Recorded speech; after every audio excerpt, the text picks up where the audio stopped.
Hi. Couple. One guy. You? Yeah. Yeah. Hi. Show out.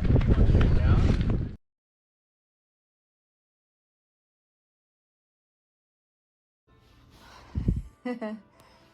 Morning of the race. I'm here in the desert on the western slope in my sleeping bag. About to get some breakfast down. Shove off to go have breakfast, a second breakfast, with my coach, one of my coaches. Yeah, that.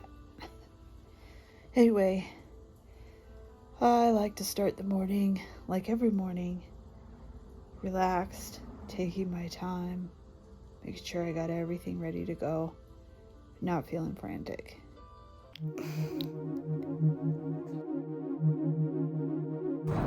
So I spent a few days reflecting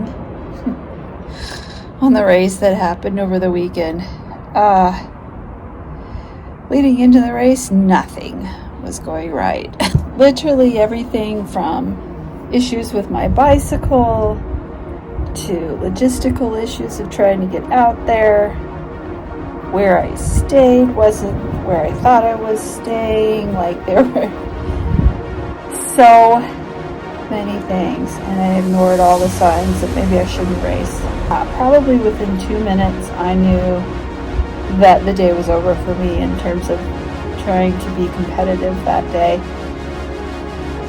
I had issues with the cleats on the bottom of my shoes not succinctly connecting with the pedals. So every time I'd hit a hard bump, which was often, my feet would slide off the pedals right much more frequently than left, but I couldn't get my feet locked in. So I banged my right ankle countless times. I made 4 stops on the course that resulted in about 45 minutes total time lost. 2 out of those 4 times, I took my shoes off to discover that the cleats had shifted sideways. I'd never had that before. I mean, like, I've had them kind of slide a little bit when a screw is loose and you go to get out, but I'd never had, like, taken my shoe off and have them be totally, like, 45 degrees cockeyed. One time I stopped because I thought maybe the tension on my pedals was too loose. So I tightened down each pedal just about a half a turn and then continued on, but then continued to have problems not getting my cleats in. So the third stop is when I discovered that they were sideways again, and they were so packed full of mud, I really couldn't even get the tool in there to straighten them. So then I just got on the bike, knowing that an aid station was about 4 miles ahead, not realizing that much of that 4 miles was going to be up a steep incline. The first mile through a very sandy sort of basin road, and then up. Once I got to the aid station at the top of that turnaround, there was somebody who had a set of tools, and he helped me tremendously. I'm really grateful to that guy for taking 10 minutes out of his whatever to help me get those cleats straightened. He torqued them down as hard as he could, because where we discovered there is the metal plate inside the sole of my shoe had broken loose. So he just tried to screw them down as tight as possible. I knew I was only going to have one in and maybe never get out of those pedals again.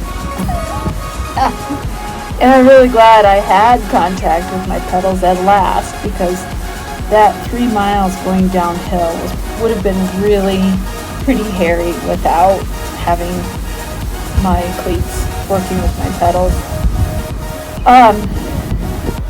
So it resulted in a day that just didn't accumulate. I had much more fitness in the tank to give.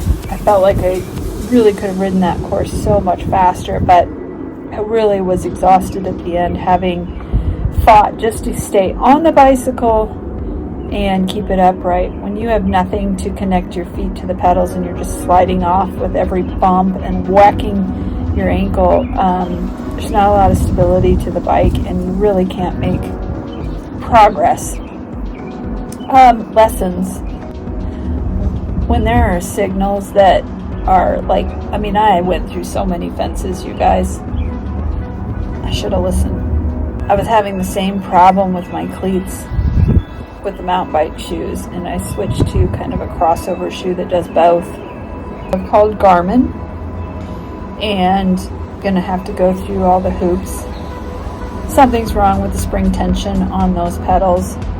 I've been through 2 sets of cleats, 3 sets of shoes with this particular rally system, and I love Garmin, and I think their customer service is outstanding, so I stand by most of their products. But I'm going to tell you, I'm very unhappy with this set of rally cross-country pedals. So, to be continued on this Garmin saga, but I got to race with some people I adore, and in a place that I really hadn't seen before. Western slope of Colorado is pretty vast, and it's far away from Denver, so I haven't gotten to explore a lot of it, so that was really cool. Am I going to do this race again? I don't know.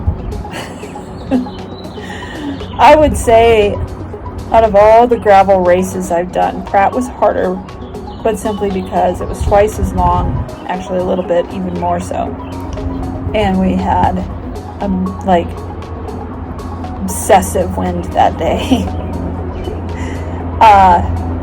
This was more technical than any course I've been on to date, so not particularly reveling in the fact or having the desire to do that course again. I'll also be honest in saying that probably a dozen times I had to talk myself into staying on my bike. I really wanted to quit because I was not having fun. There's just no quit in me. I will if there's a medical reason, but in this case, no medical reason, just not having fun, having equipment issues, day not going the way I wanted to, and that's not a reason for me to stop. I'm laughing at it now.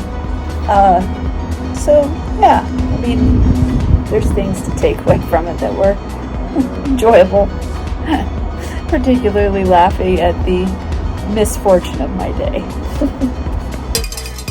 Woohoo! Way to go, babe! Way to go, babe!